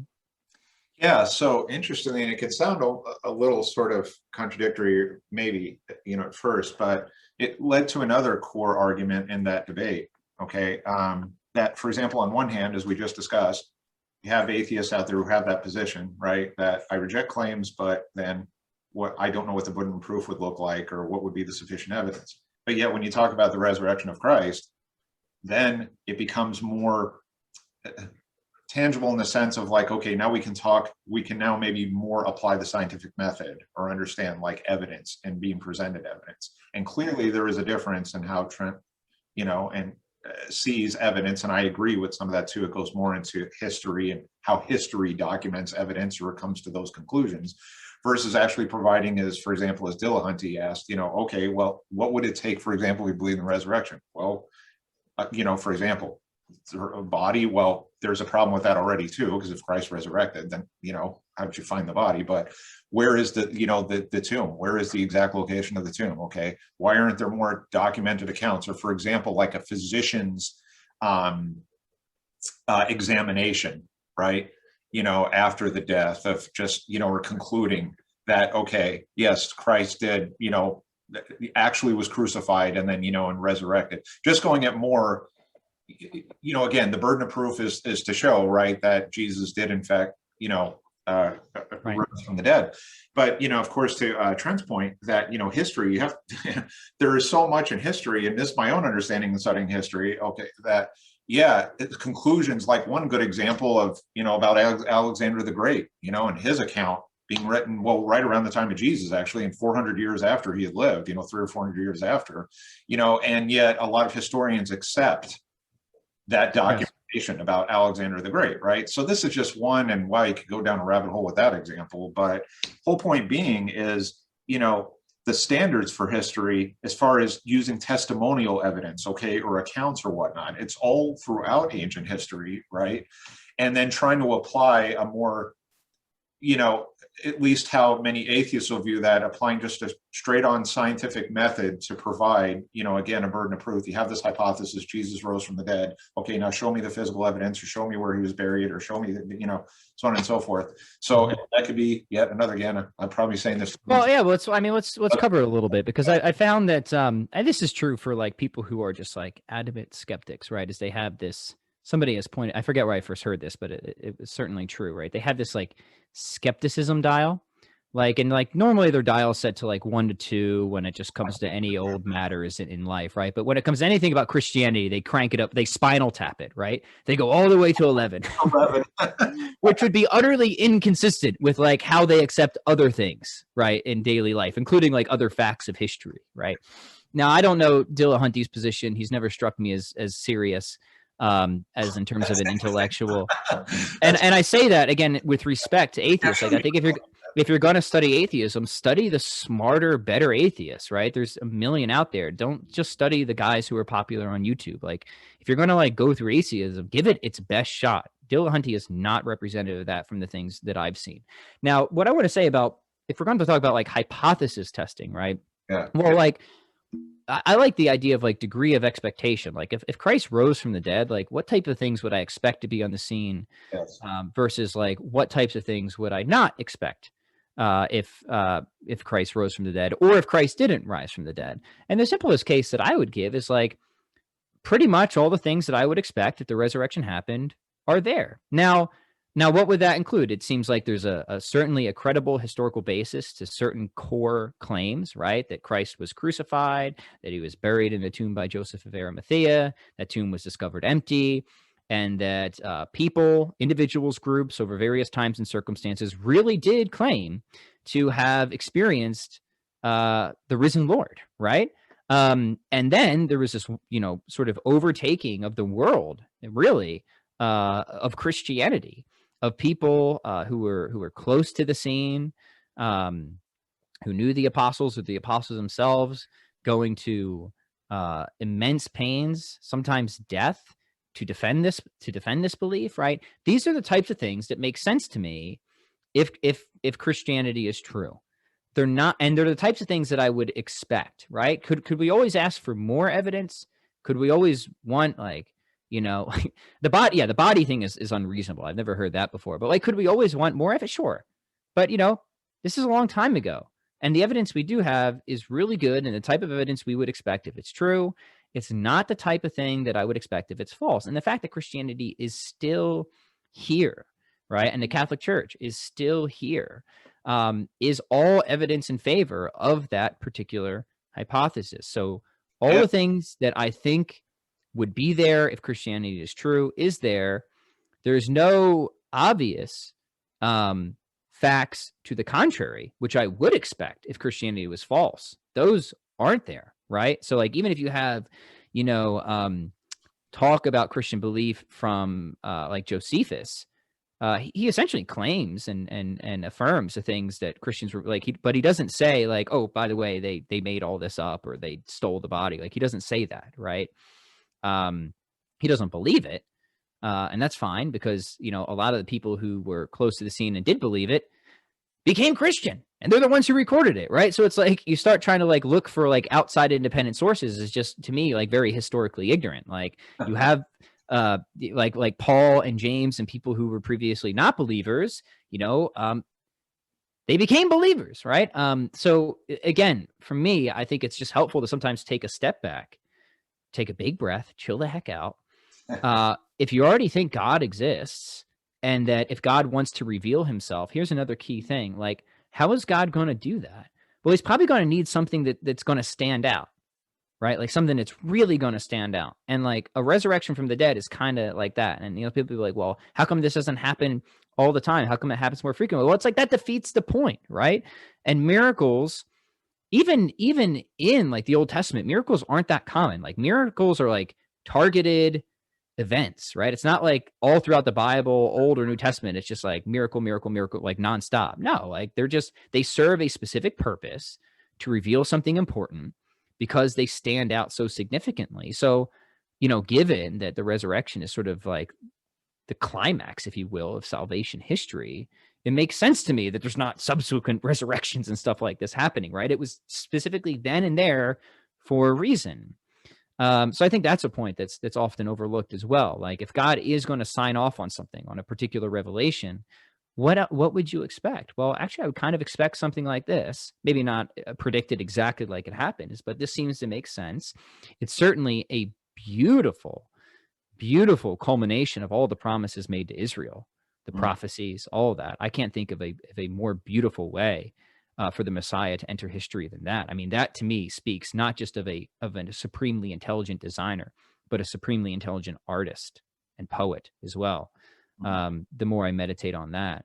So that's just the way that I think about it generally. I think when you take steps back and ask, what would I expect if this was true versus what would I expect if it isn't true? What would I expect if it isn't true?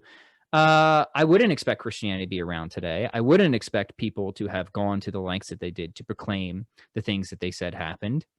I would have expected probably like other failed messianic movements, they just would have been lost for the most part, abandoned, and people would have been frustrated and moved on. That's what I would expect if it didn't happen.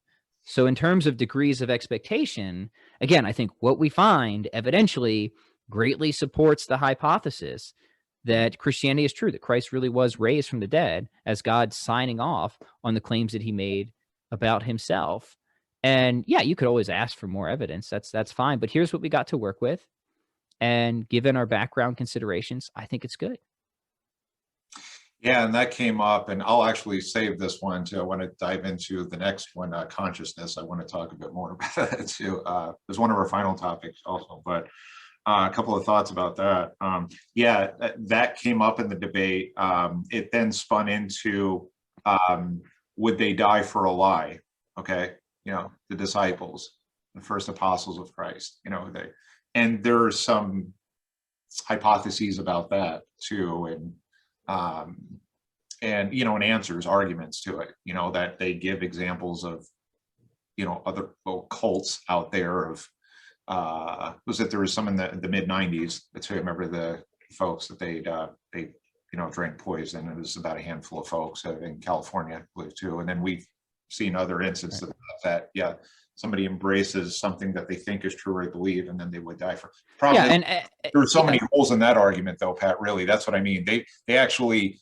It ended up falling flat on its face. Real quickly, let's just draw a distinction. Yeah, I think people would be willing to die for things that are untrue, but it's hard to take seriously that people would be willing to really suffer and die for something they know is a lie. Right. And there's a difference there. There's a difference. And the people on the scene that we need to explain, the idea that they really had these experiences, right? The claim that we're making is that they are authentic, at least to them, right? They're authentic, at least to them. So the liar hypothesis completely fails. And again, even I think more of the skeptical scholars will at least admit that much, that these seem to be really authentic experiences that these people had. So we can grant, of course, that people may and occasionally do die for something that's untrue, but it's really implausible to think that people would go to these lengths if what they knew was a lie, and that's what would have to be cashed out. And I just don't find that credible. Mm-hmm. I agree with you on that. Yeah. Another comment about the institution itself of the church, and well, now being 2,000 years now. At one time I used to sort of avoid, like I thought maybe I would fall into this more broad sweeping sort of, well, the church has been around for a long time, so that must say something, right? But the more I really dug into that, really studied that, it has so much merit, all of which we may not be able to cover in this conversation. But then I also think just that, I had actually mentioned this in a conversation with somebody else recently. I said that just the fact that the Catholic Church has been around for now near 2,000 years, okay, is almost, talk about miracles, is like a miracle itself in human evolution, okay? I mean, think that, and I know we have a few years between us too. I'm a little bit older, and but I think, okay, the time I've been alive in my 40s, right? That's just really the kind of, again, drop of water in the bucket up to 2,000 years. It's like even just the Council of Trent was like 500 years ago. Right. I mean, it's just, in that sense, it's incredible. But of course, it doesn't necessarily mean that it could be true in that sense, right? Right. But it's what's incredible is to think a tradition like this, even through all it's been through, like its ups, downs, taken some lumps, it's made some incredible contributions to humanity, through not only charitable works, but science itself too, and so much in philosophy yet. And to think that you have, and through apostolic succession, right, that this preservation of all the traditions that we do have and the sacraments, and still being considered, so essential and central, like when we go to Mass and celebrating the Eucharist, right? I find that so, and I don't have much to say beyond that, but that's still so fascinating to me. And maybe it's because I'm easily fascinated. That could be. Well, I think you We're what still you've doing something that, you know what I'm saying? That even I think yeah.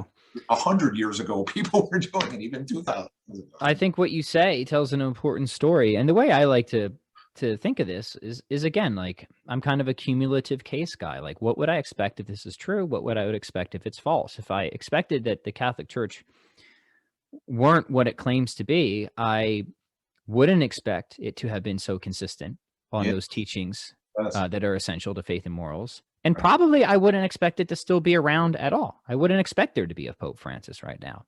Is that absolutely conclusive proof? No, but it's a weight in a scale in favor of a particular worldview.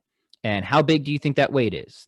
That's for each person to judge. I'm kind of with you, Chris. The more I've meditated on that and studied the church history and seen that in spite of every opportunity for the church to be utterly crushed or to change on essential matters, here it is. yes. Here it is. That weight has gotten bigger and bigger for me over the years that I've looked into it and studied it. But I think, what I like to do, especially we talk about in conversations, is just like I think sometimes people they get so excited about the faith that they really just want to make very big, strong claims. Um Yeah. and like fair enough, you're excited, I get it, but I like to just take down barriers to entry for people, right? Hey, here's an interesting data point. What do you think about it, right? Do you think it's a small weight? Do you think it's a big weight? Do you think it's a medium weight? I think we should admit it's at least a weight, right? Like this is kind of is like an interesting consideration, right? Cool. All right. Now, what do you think about this? What do you think about that? Right. And just give people just strategically, like, let people have their freedom, right? Don't be like, this is why you have to believe this or you're irrational and insane, right? No, like, here's why I find this credible. Here are the arguments that convince me of this position. And then here's some like other independent supportive evidence. And here's why I think the Catholic Church is beautiful and good, despite some very bad people in it at times. We can talk about that if we want, right? But we separate, God's church from any of the individual members that may or may not closely follow the teachings of God's church, right? Um, and that this is how God wants, us to have a relationship with Him through physical stuff. That was another thing that really struck me, right? Like there's something about the Catholic Church that is really befitting to human nature. It's communal, it's sacramental, it links back, like God has worked through physical stuff in the Old Testament. He's working through physical stuff here, right? God loves secondary causes. We know that metaphysically. So God working through his priests, giving us, of course, the Blessed Sacrament. Like these are things that just like make a lot of sense, not just in relation, not just typologically to the Old Testament, but from metaphysics, from philosophical anthropology. Like it just fits together really, really well.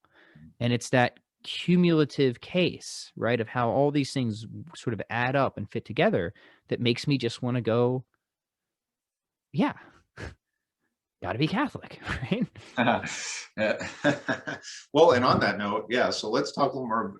This circle back to beginning of our conversation, and could have asked it then, but I wanted to sort of wrap up with this, and Sure. because it can maybe sound like it could get a little abstract in talking about consciousness, but let's just talk a little bit about that. Tell me, so give me your perspective on how you first understood consciousness and how it helped your, part of your decision. And again, exploring Catholic faith and or embracing this. And then I'll give you my perspective on it too. And I'm actually going to jump away for a sec to fix something. So yeah, no sweat. I'll fill the airwaves here for a minute. Yeah, when it comes to when I was kind of again in my skeptical days, I don't think I had any committed philosophy of mind. Really, it was kind of just taking a look at the different positions and finding them, inadequate in different ways. Right? You have, and certainly you have like this in philosophy. This is known as the hard problem of consciousness. Right? Like it's a really serious issue. yes.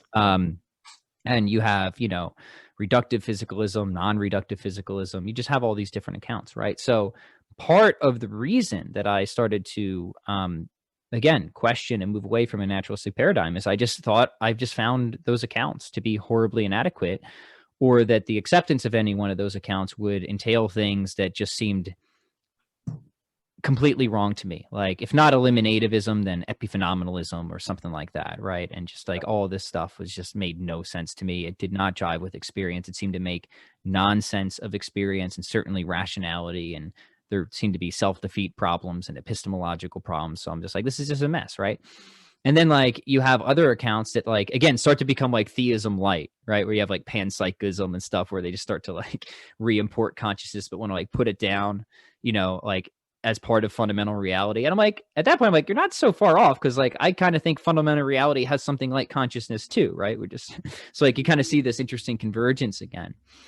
And then there's other arguments now that I think are really good arguments. We don't have to go into the details, but James Ross has an argument that was later developed by Ed Feser around determinacy and conceptual content, and how no physical thing ever had, how you could, any physical thing can be represented or thought about in like an infinite number of ways, right? So take a triangle drawn on a chalkboard, right?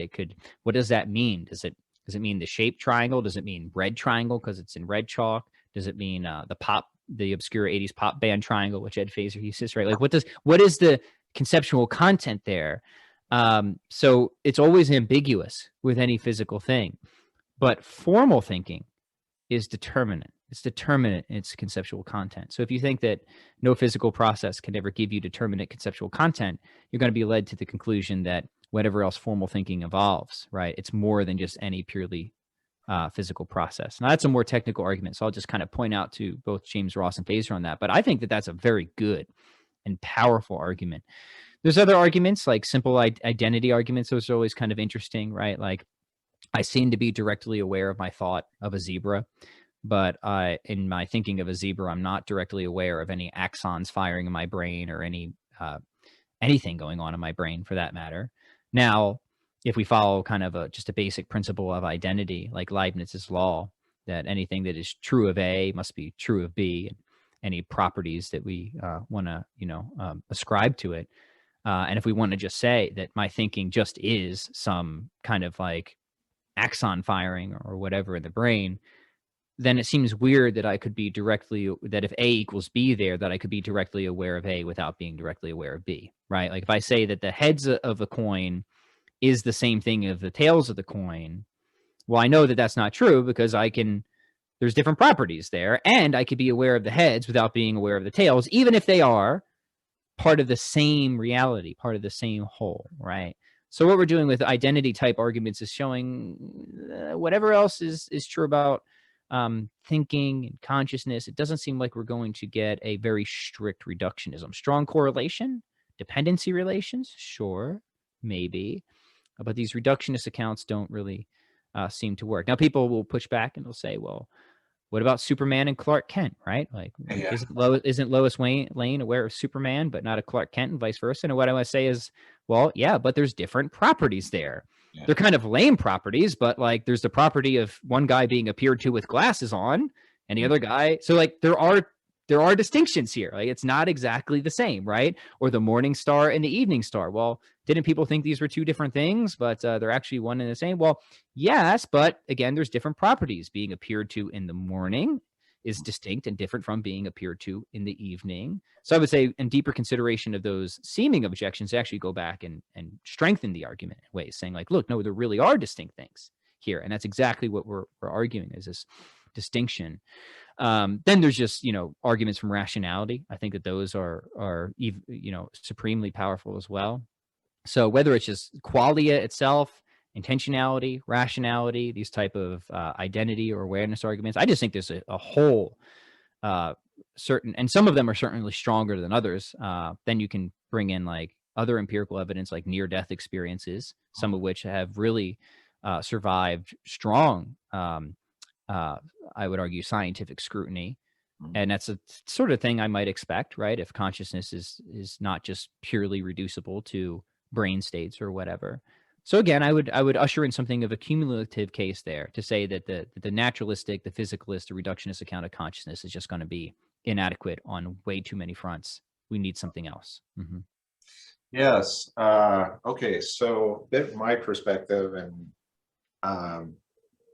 Well, I have, again, a number of thoughts. The first being that putting aside just a general definition of consciousness, of awareness, and including, perception too, but really just your general awareness and and how you function, and um, not only perceiving the world around you, but yeah, again, how you are dealing with the world. And there are obviously layers to it, and it can sound a bit nebulous at first. When you mention something like consciousness, I'm going to send you, after our conversation here, a blog article I wrote in 2014. This was right around the time, again, that I was looking at, going back to being Catholic. And so it's not written from perspective of like, I'm Catholic now and here's what I think, but I was kind of moving that direction. But I'm going to send you a link to that, because I ended up republishing it on my blog site last year. And so I'll send that to you. I'd like to get your thoughts on that, because I have several points from that, but I'll just leave that alone. But yeah, feel free to, share some of your Yeah, it'll be fun. So,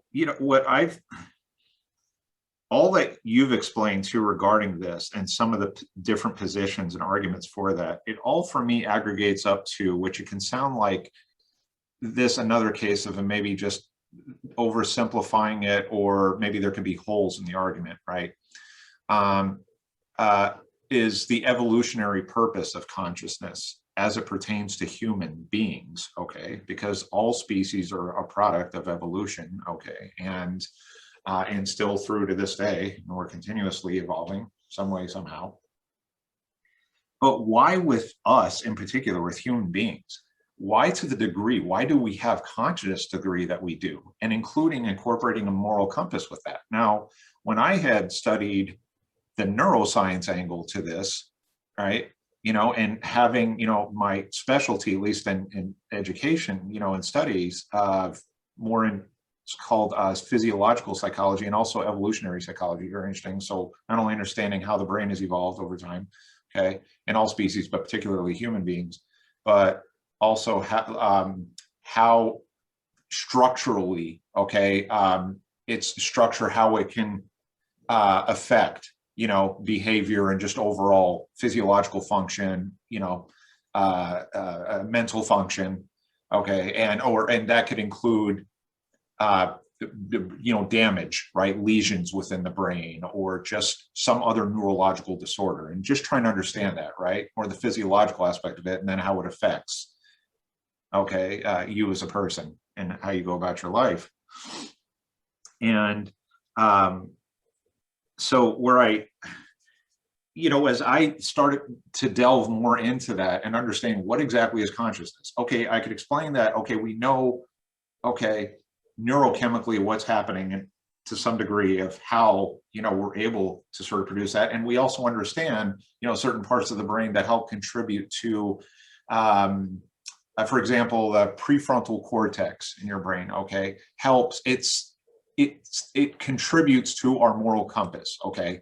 We know, we have data that we know that it helps us decide, even when it's a tough thing to do, the right thing to do, even when you have a hard time doing the right thing. It has some, utility in that, or even having sort of spiritual experiences. Or so I did a presentation one time, a long paper and a presentation on Dostoevsky, okay, because he had severe epilepsy, and I'm a big, I love those books. I know many people talk about it, rave about them, especially people who, I met fellow Catholics that love, Crime and Punishment and so forth. And, Yeah. right. And, but he struggled with severe epilepsy for years, and that occurs within what's called your temporal lobe. There's a certain area right within there, okay, that can, trigger seizures, and he wrote about this extensively and discussed how he would have these ecstatic experience just before he would actually go into a complete seizure. It was almost like he had this very deeply sort of spiritual, almost angelic experience, and then he would have a seizure. Right. So, so that, that there's a bit to unpack with that and try to understand. But overall, clearly, and we all know this, even people who don't study, neurochemistry, right, or the brain function in, great detail. I mean, we know that, yeah, sure, the brain is involved. Right? We just, well, And look, that dude, like that, and friends, like that's nothing new. Like we didn't need modern neuroscience to know that if you knock somebody over the head with a plank of wood, they're yeah, not going to be able to think very well for a couple of hours, right, right? exactly, right, yeah. So, but something as far as it's how it's evolved and how we've arrived at the point that we have. Okay, with something that we don't know so much about is like completely how it's produced or for why, and then why Right. human beings. Now, some of the argument to that has been, and I know we're kind of nerding out on this and getting kind of deep on this too, but is, that, well, sure, but other species also have consciousness, awareness and stuff. And as far as for our evolutionary purpose, there is some reason why we would become so super philosophically inclined, and so morally, um, are so much question and dealing with morals and just understanding that what that means. And there's so much to us. We're such complex beings, Yeah. right? But I don't use that just now, therefore God, for example, leave because we are, right? But the simple fact that we have something that wants us to, figure out, right? Understand, what is ethical, what's not ethical, what's moral, what's not moral. Okay, what's not just what's going to be for the greater good of society, because some arguments have been, well, whatever is going to help propagate the species and help continue, sort of the fittest and species and propagating that. But that doesn't even hold water either, though, too. Like it ends up this big mystery at the end of the day, which I know you just can't necessarily just leap then to God from that. Okay, but I don't have an explanation for, okay, why our consciousness as human beings, okay, is so robust as it is. It doesn't actually have any evolutionary utility. And I'm going to give a sort of, it's going to seem a little out there example, okay? But I've been thinking a lot about this, and I'm still trying to think about this argument before I really, try to talk through it. I'm working through it in my head as far as how we talk about extraterrestrials or the possibility of it, or if life forms exist on other planets, or what that all looks like. I don't know quite exactly. It's interesting, but I don't make any claims about it.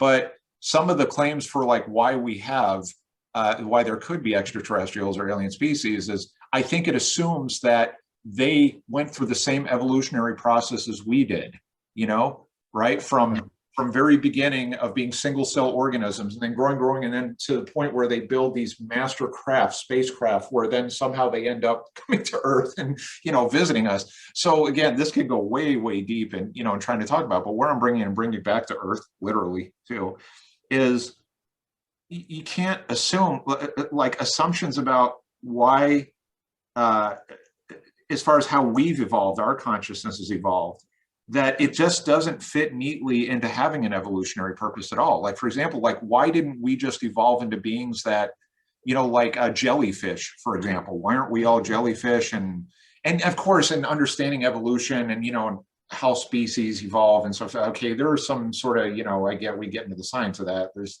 some answers, but as far as human beings, how we've evolved and arrived at this point, there really isn't any, I don't see a lot of evolutionary reason for being as complex as we are. Yeah, yeah. A lot, so go ahead. A few thoughts on that. One, I mean, there's just a very common fallacy and just confusions of categories when it comes to all this stuff. Like to give a sort of origin story about something isn't adequate, right, to settle this question, right? Yeah. Like what's happening here oftentimes from the skeptic is they're committing the fallacy of Bulverism, as C.S. Lewis called it, right? To start explaining like why something is wrong without first showing that it is wrong, right? So like, yeah, take the morality one is a good one. Like if you gave like a very elegant, complex, and satisfactory evolutionary story of why we think rape is wrong, does that mean rape isn't wrong? And if that's what you want to say, do you really want to say that? Right. So like same thing about consciousness. Like I don't care about the evolutionary story. Like in a sense I do. Like it's interesting and it's cool, but you can give an entire evolutionary story and that's just, to me, it's largely irrelevant, independent of metaphysical considerations.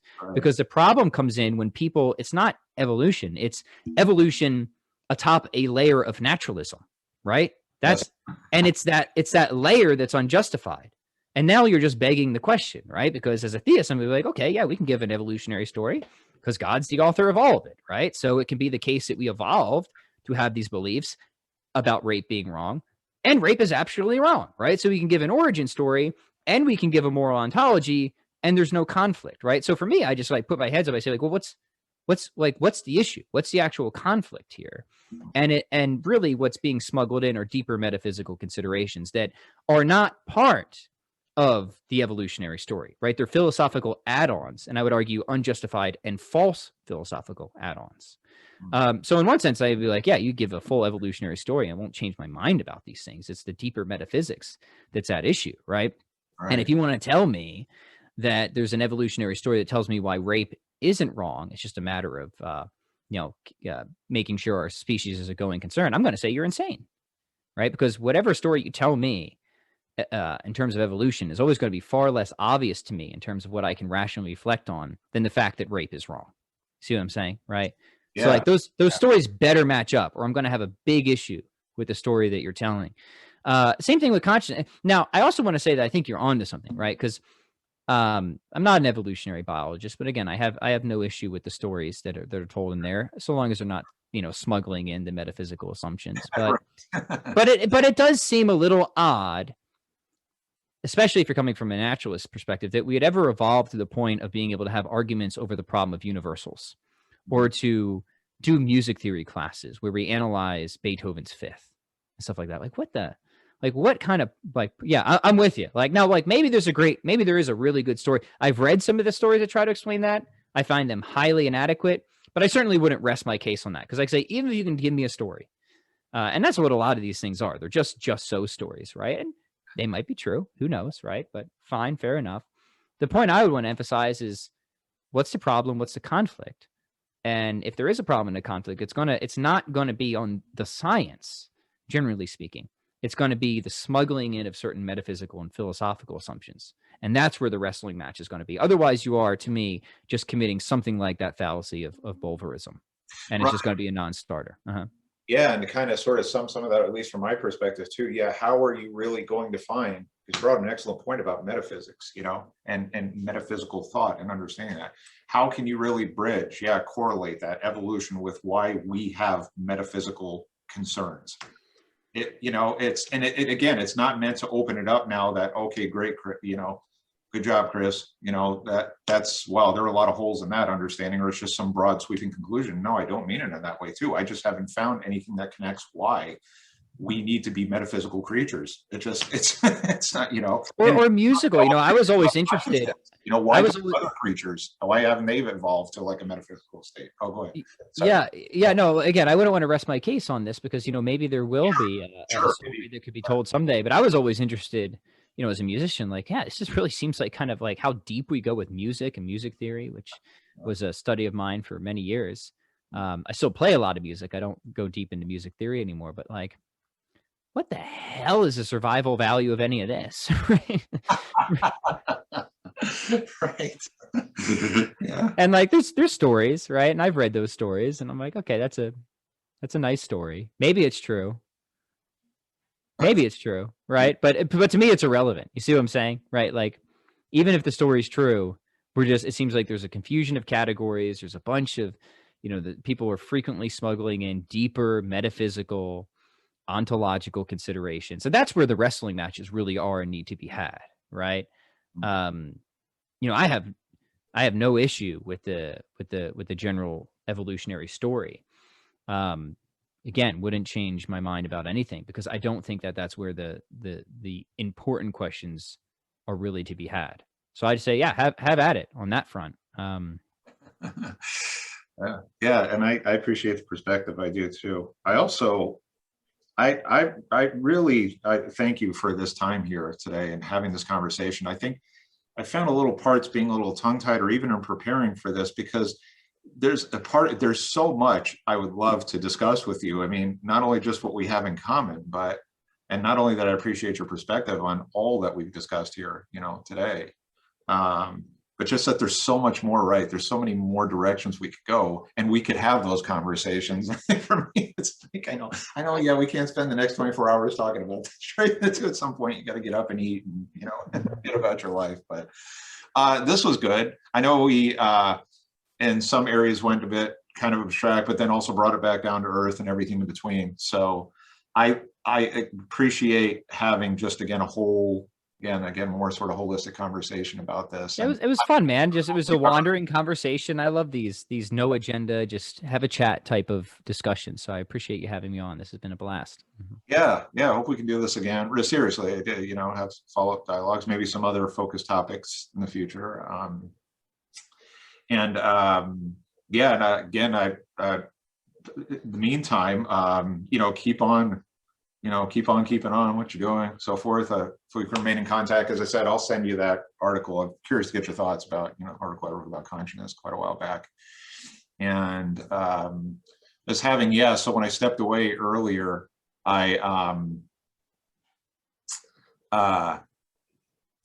sorry, I almost stopped the recording here too. Yeah, when I stepped away earlier, my mouse, because I have two cats, a boy and a girl, and one you talk about, there are a couple running around on the couch. What happened is I ended up repositioning my couch a little bit. I'm gonna that's funny. A little background. It's a work in progress. I've been getting some feedback of what to do with this channel, and some of it's very obvious, like, Chris, it gets so bland, back. So I'm working on a little bit of that, but so now it's funny how you just make like a 2 or 3 inch change in something in furniture, and they're just like, wow, let's go. Boom. Mm-hmm. And then they knocked my mouse over. Oh no. Like, well, just another disaster. But anyway, thanks again, Pat. And for everyone out there, again, who will watch this video, I'll have links to Pat's story below too. And this video I'll have up later today. This will be the fun as far as converting and uploading. It's probably going to take a bit of time because I also don't have, like, not the best PC in the world for this, but but thanks again, really, Pat, and let's stay in touch. So thank you, Chris. God bless. All right, thank you. Bye.